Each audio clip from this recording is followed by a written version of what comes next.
A whirlwind romance between Vicky and Jimmy, Jerry Rawlings was born on the 22nd of June 1947 in Adabraka. As a child, he attended Mrs. Sam's school, where he developed a love for the arts, playing in Julius Caesar and other Shakespearean roles. He progressed to Achimota School, where he set eyes upon and became smitten with a certain Ajuman sister.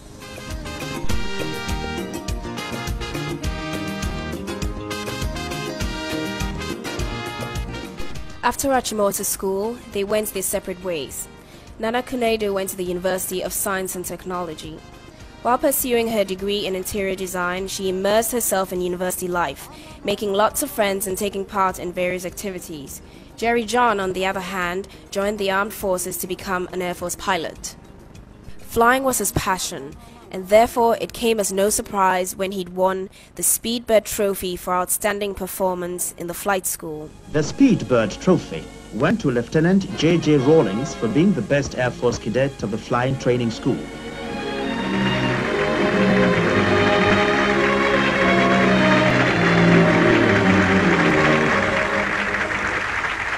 Having achieved his dream to become a pilot, he embarked on his mission to track Nana down to rekindle the flame with his childhood sweetheart.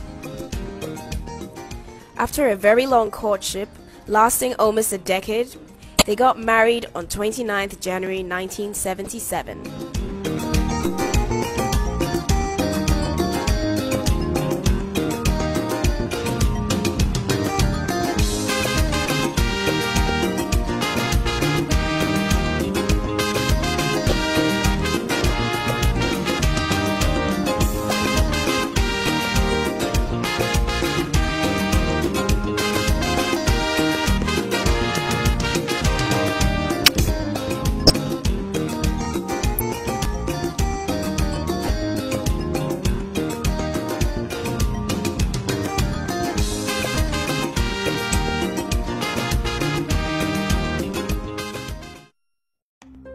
Two years into their marriage, Flight Lieutenant Jerry John Rawlings, like many other Ghanaians, frustrated with their deteriorating economic and political conditions, led a mutiny against the military government at the time.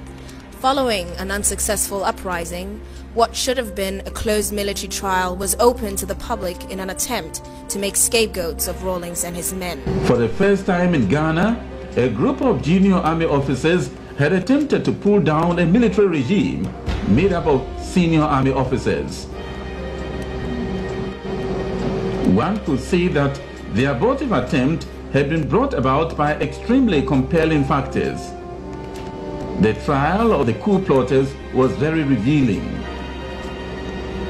J.J. Rawlings, who boldly owned up as the one person centrally responsible for the attempt, gave cogent and infectiously popular reasons to explain why the attempted coup was justifiable. This titanic force, gigantic in all dimensions, broke loose on June 4th, 1979, with J.J. Rawlings coming out of condemned cells to lead yet another military regime.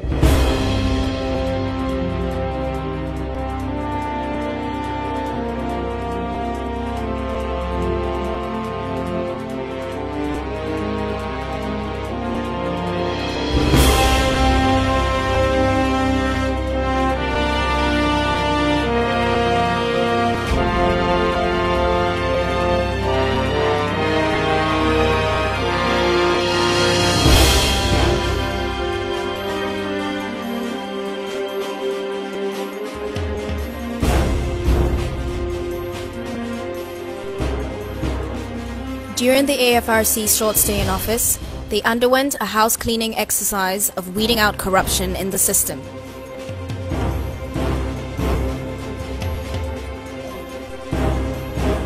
The AFRC did its best in the short space of time to throw a searching light into the dark recesses of corruption in the country. After 3 months, they handed over to a civilian government under Hila Liman.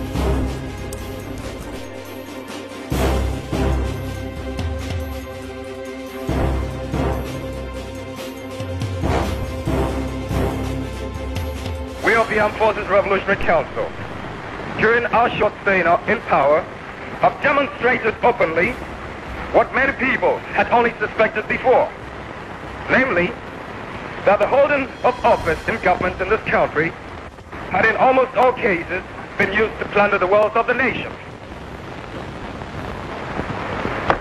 Ghana is looking up to you. Thank you.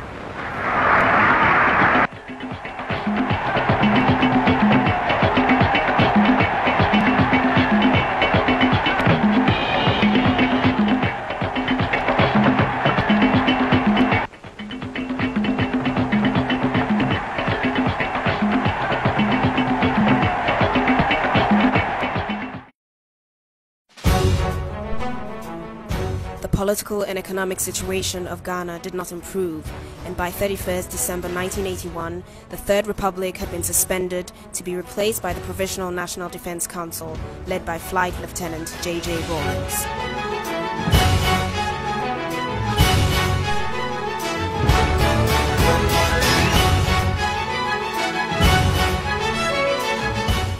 Rawlings had a natural touch, a man of the people. He connected with the masses and they loved him. His style of leadership gave power to the people, that they have a right to hold government accountable. In his usual hands-on approach, JJ and the PNDC mobilized the students and professionals to join hands with the masses in rebuilding Ghana.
As the people of Ghana struggled to stop the downward spiral, they joined hands with their brothers and sisters in countries like Nicaragua, Cuba, Suriname,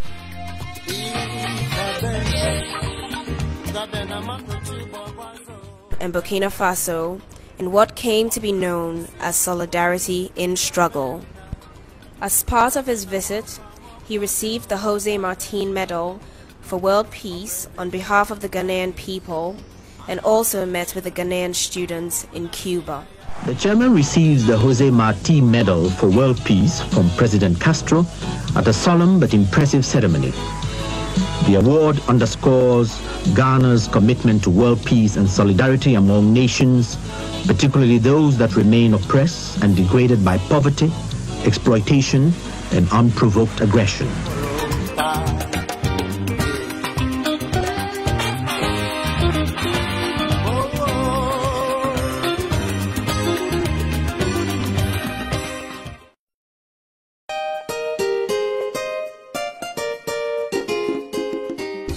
Statesmen and world leaders, impressed by JJ's vision and his leadership style, paid visits to Ghana to show their support and forge closer ties with the country. Flight Lieutenant Jerry John Rawlings symbolized the new Africa rising out of post-independent neo-colonialism.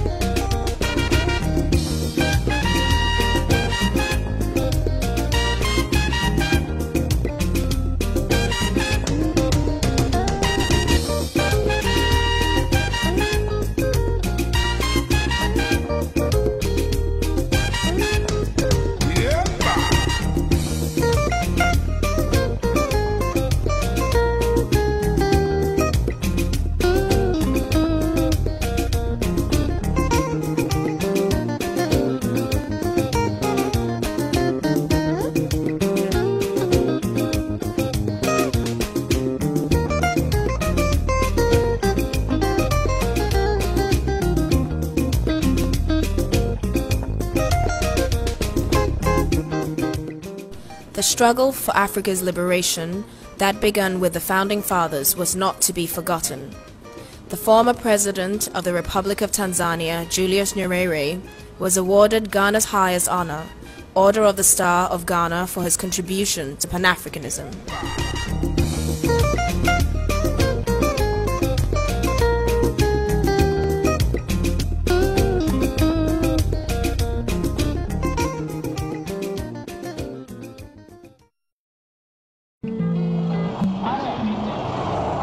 JJ's popularity, like the wind, spread to neighboring African countries, and on his arrival at the 11th summit of the Economic Community of West African States in Lomé, Togo, the crowds of people lined the streets to catch a glimpse of the man who brought back hope to the Ghanaian people.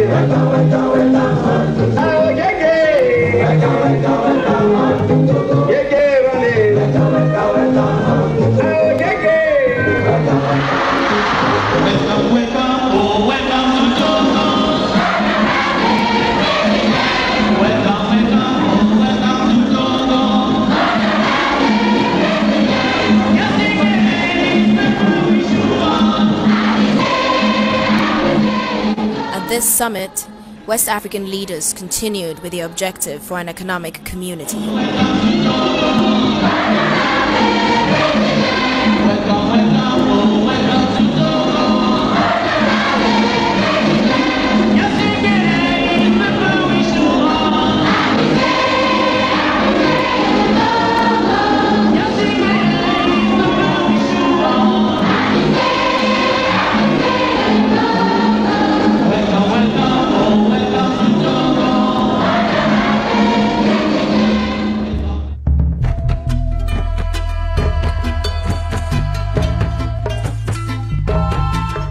Jerry John Rawlings was welcomed in Addis Ababa for the 25th anniversary of the then Organization of African Unity.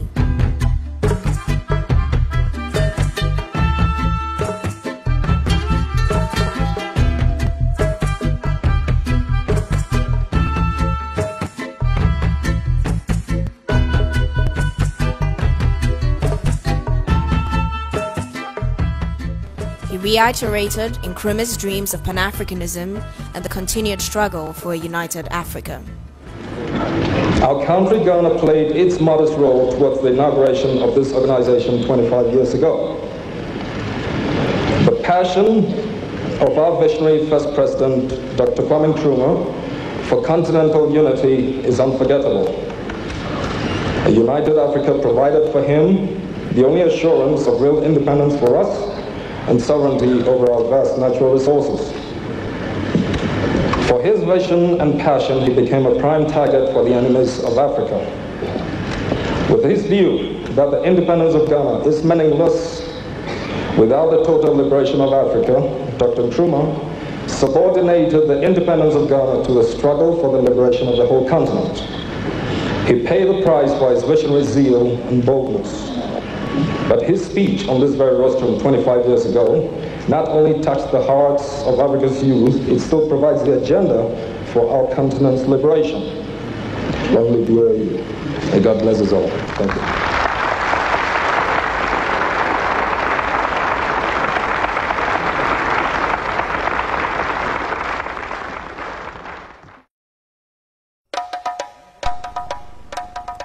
Back on the home front, the process of economic recovery continued, and contact with the grassroots maintained. This kind of popular support kept a strong base for the continued governance of the PNDC. It is only by collective effort that the nation's problems can be solved. There are still some people who would like the nation to go back to childhood, but we are grown up, or should be. We're supposed to be old enough to realize that the nation is now paying the rest of the outstanding bill for those easier days when so many of our resources were squandered.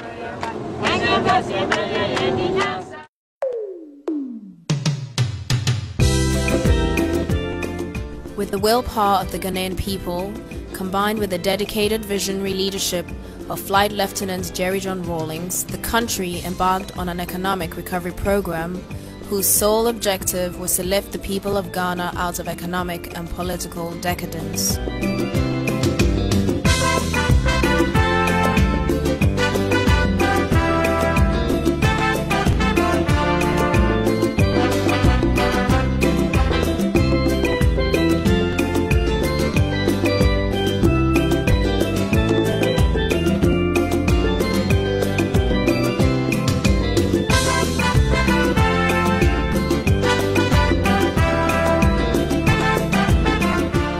The country's transportation network, which had virtually ground to a halt, was revitalized under the PNDC government through the rehabilitation of old roads and the construction of new ones to link the sources of production to places of export and to assist in the easy movement of people.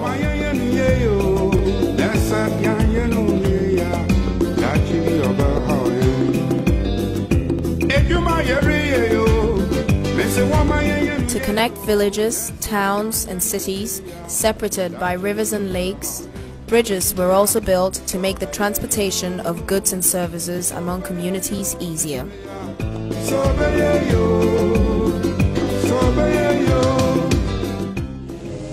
This bridge, which we're commissioning this morning, is a long-term investment to benefit our generation and its successors.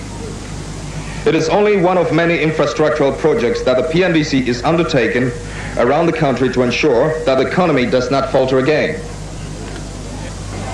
This bridge belongs to Ghana, but it is more yours because it is Ajamoro. It is your property. Do not see it as government property. All of you assembled here are also the government because the PNDC is a government that is or should be run by the people.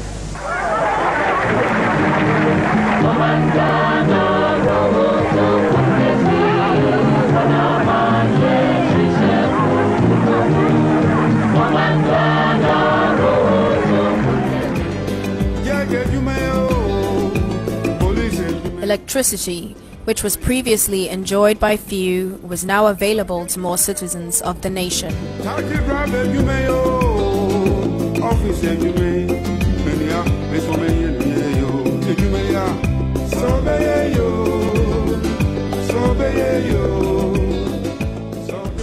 So now that electricity has reached this community, it is important it is used to generate funds for further development.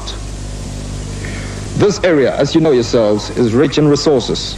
It has extensive clay deposits and also deposits of oyster shells, both of which can form the basis for the manufacture of a variety of products, ceramics, building materials, lime, abrasives, etc. The existing Gary processing industry can be expanded and other agro-based industries can be developed.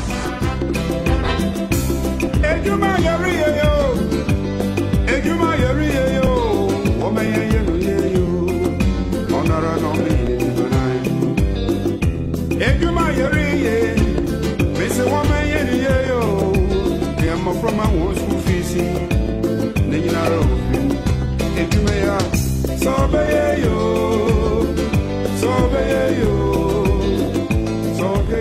The educational system, which reflected the legacy of colonialism, was restructured and customized to cater to the social, political, economic, historical, and geographical needs and structures of Ghana.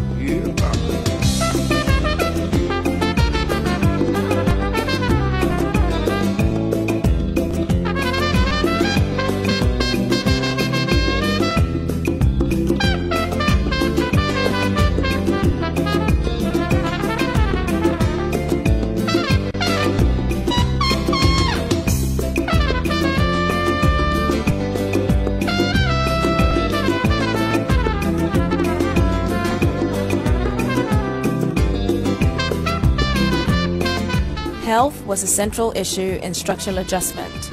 Inoculations of the 6 killer diseases were compulsory for every child, leading to the eradication of polio.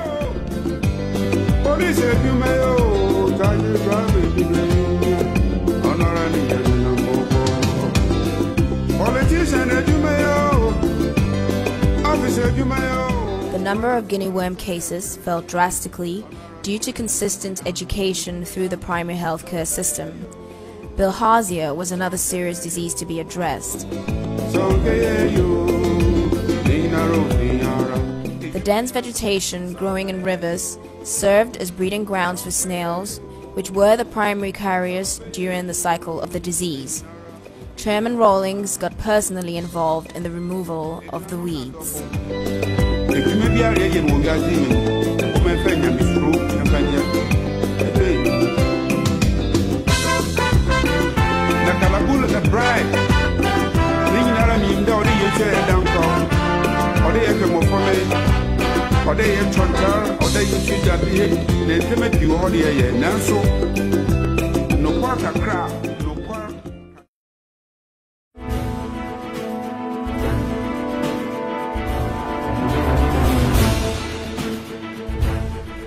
Honor and integrity were returned to the Ghana Armed Forces and Police, who undertook regular refresher courses in Asutreri Training Camp and other camps.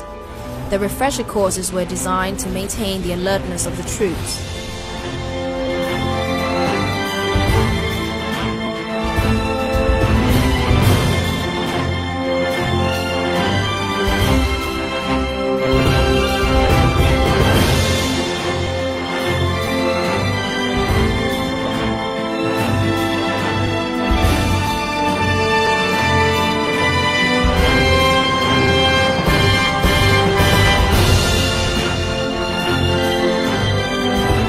The exemplary performance of the Ghanaian troops in peacekeeping missions won Ghana a Nobel Prize in 1988.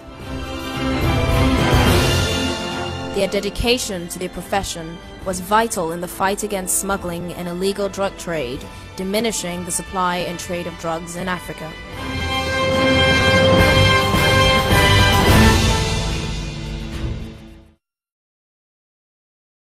As part of the team-building process, the PNDC was involved in various sporting events.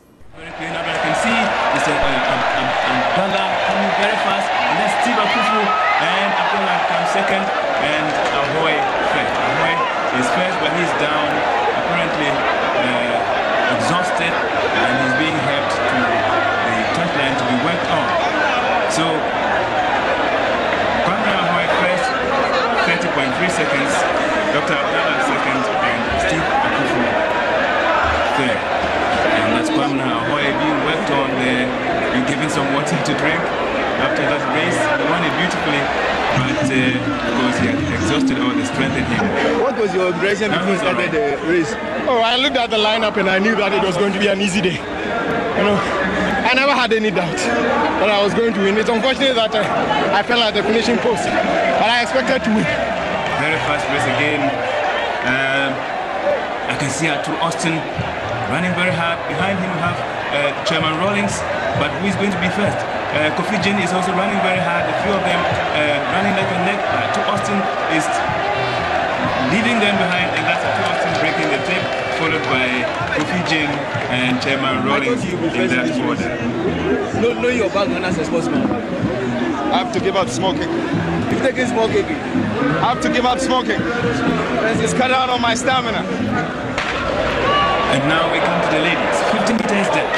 And there they come. You can see this is my Rawlings. This is Anna aiming or running very hard. And that was an easy race for Mrs. Rawlings. And she was followed by Mrs. Anna Enni. And third place went to Mrs. Quaid White. And the spectators enjoying themselves.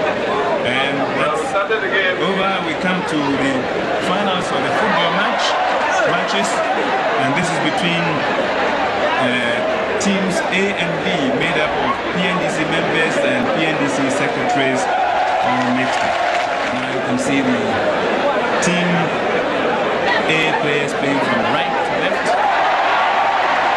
team B playing from left to right. That's Chairman Rawlings patting down everybody who comes his way and stopping him there. I can see somebody telling Chairman Rawlings why he should pull up. Decides to go, but he's supposed to be playing right full back position, but most of the time you see him at other places. Is he going to take the kick himself? Yes, Chairman Rawlings. And he will nearly pick the turf instead of the ball. And now that's Bambara Hoy, and he has lost it. Chairman Rawlings running for the ball, but it's been cleared. The second part of the lancing, this time we'll be attempting to pick pegs which have been fixed on the field, and Chairman Rawlings has collected his nicely, grabs it and throws it down. Enjoying themselves as they watch this lancing game at the Accra Sports Stadium as part of the activities marking the 6th anniversary of the Guildford celebration. This is musical chairs, a game of musical chairs, a game with 9 competitors on horseback fighting for 8 chairs. And the idea is, as soon as the music stops, there they go again. Nobody knows when the music will stop. And the music stops there. A scramble for a chair. Chairman Rawlings gets one. And he is very lucky so far. Perhaps I shouldn't say very lucky. Fighting hard for the chairs. Because we really have to fight in order to get one. Awesome. Horsemanship, skill, alertness. See who will get the last. There we go. Music still being provided. There we go around. And easy one for Chairman Rawlings again. And he has won the musical chairs game. And then he gives a hug to the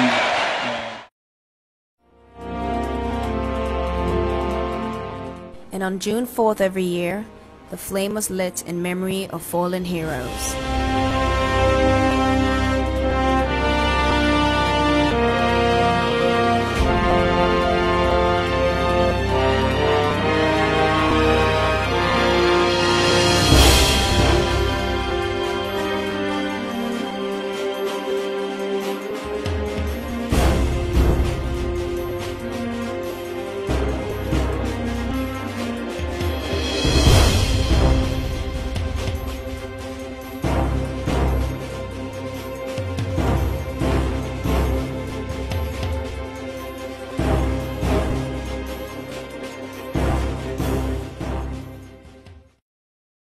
In 1992, the country was open to multi-party elections, and Jerry John Rawlings hit the campaign trail as the presidential candidate for the National Democratic Congress.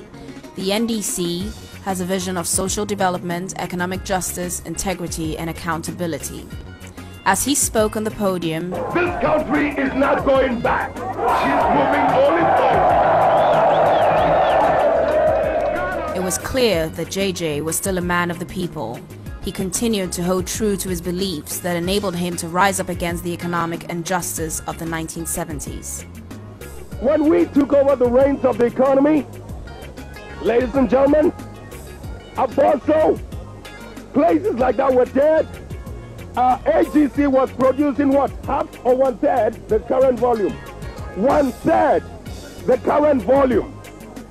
We have tripled AGC's goals. When we started off with nothing but one thing: the truth and integrity. The truth and integrity. And this is what has brought this country out of the darkness. Now that we are beginning to see the light, with the responsibility and the duty of accomplishing what we set out to do, do we want to see the clock turn back? Do we want to see the clock turn back? After 58% of the population voted JJ for president, he was sworn in on the 7th of January 1993 to become the first president of the Fourth Republic. I, Flight Lieutenant Jerry John Rawlings, Flight Lieutenant Jerry John Rawlings, having been elected to the high office of President, to the high office of President of the Republic of Ghana, the Republic of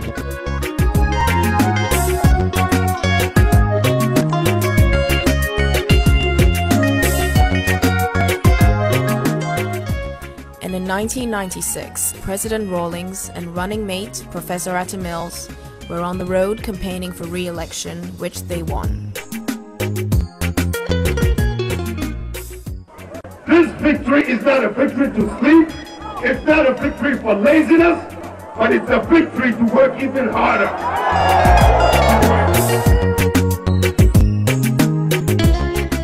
Democracy is to be able to have dialogue, to be able to debate issues.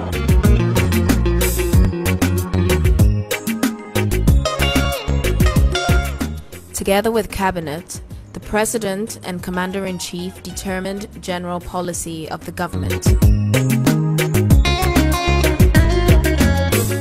He consulted with traditional leaders as well, which kept him in touch with the grassroots.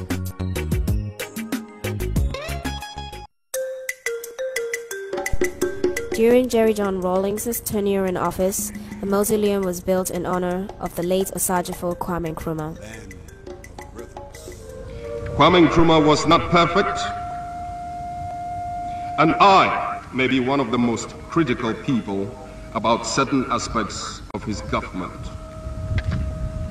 But I will never deny him nor any man the praise for outstanding achievements, and for Dr. Nkrumah in particular, the things that made him a great figure in history. On this 32nd anniversary of Ghana's Republic Day, we are laying Dr. Nkrumah's remains to rest at the site of his greatest triumph.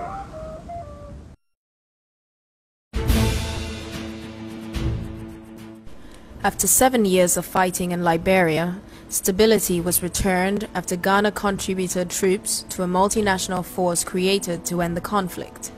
Jerry John Rawlings played an integral role in the final peace process, which was brokered through the economic community of West African states. The instability of Liberia is affecting the stability of the sub-region. It's making it difficult to attract investment. It's making it difficult, to improve the image of Africa. So I'm suffering, not indirectly, directly, both through the contribution of my troops to bring about stability and through the fact that, look, it's creating a wrong perception of Africa.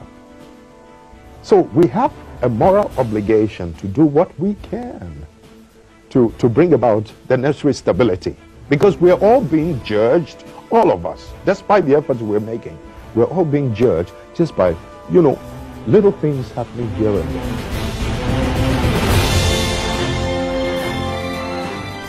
Quite frankly, I just don't think it's fair and right that Liberia, that used to be, a former colony of America, should have degenerated into a carnage of that kind, and yet no Western country lifted a hand to assist her. And yet she didn't actually need that much. But when it comes to the European theater, the whole of Europe, NATO, the US, everybody pumps in all the necessary resources. And yet we didn't need a fraction of that to assist us in Africa to deal with our own problem.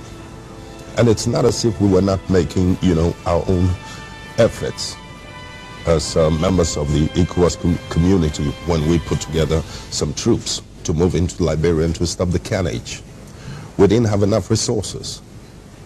All we could, and being members of the UN, quite honestly, I mean, there was no reason why they could not have assisted us in a very humble way. And had they done so, we could have brought this Liberian situation under control a much longer time ago.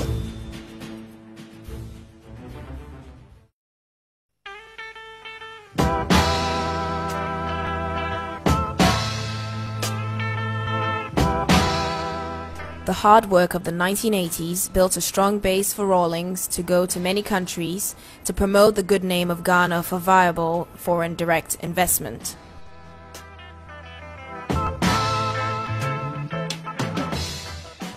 It might be going too far to say that we're hoping to become a trading powerhouse. We're only making our very humble effort.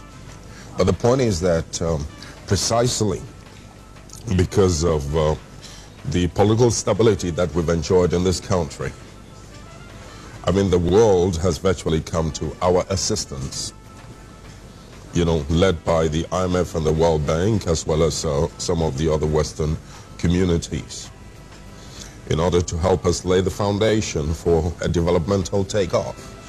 We've used these resources to build roads, to extend electricity into as many regions as possible, and very soon there will not be a single district in my country that will not have energy. In other words, there will not be a single place in that country that will not be, potentially viable for industrial takeoff. Yeah. So that we virtually lay the foundation now for, developmental takeoff. You want businesses to come in. That's one of the reasons you're going around the country. Precisely. Yeah. And that's part of the reason why we're here. If I may use the word seductive.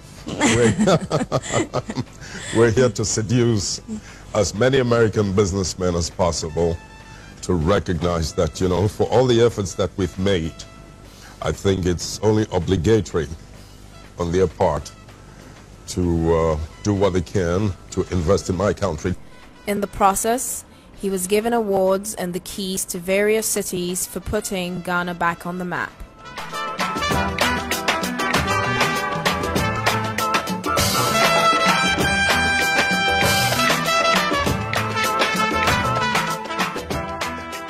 Ghanaians who left the country during the economic hardships of the 1970s and early 80s were coming back home to a country they felt proud of. Foreigners as well took advantage of the country's political and economic stability, which further stimulated economic growth.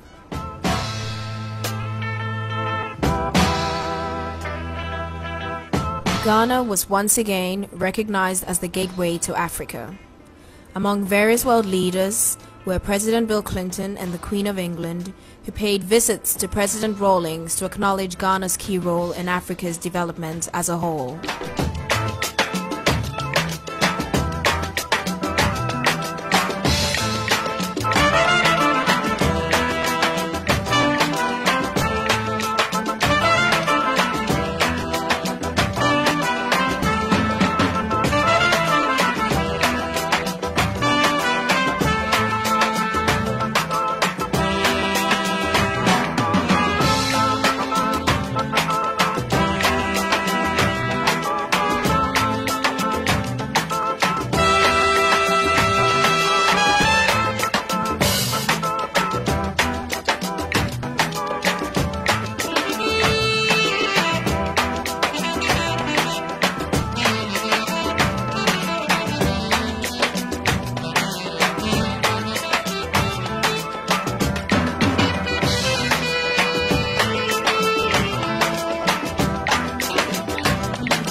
In his private life, flying was not just his profession, but also his hobby. His aim was to demystify flying by giving people the opportunity to fly. He would fly anything he could get his hands on.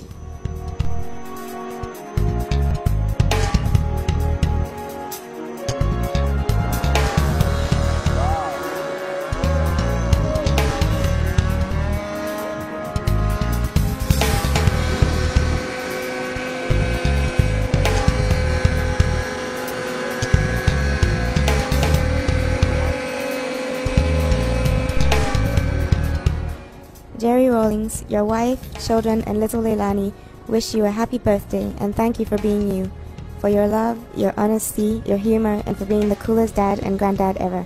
Happy birthday.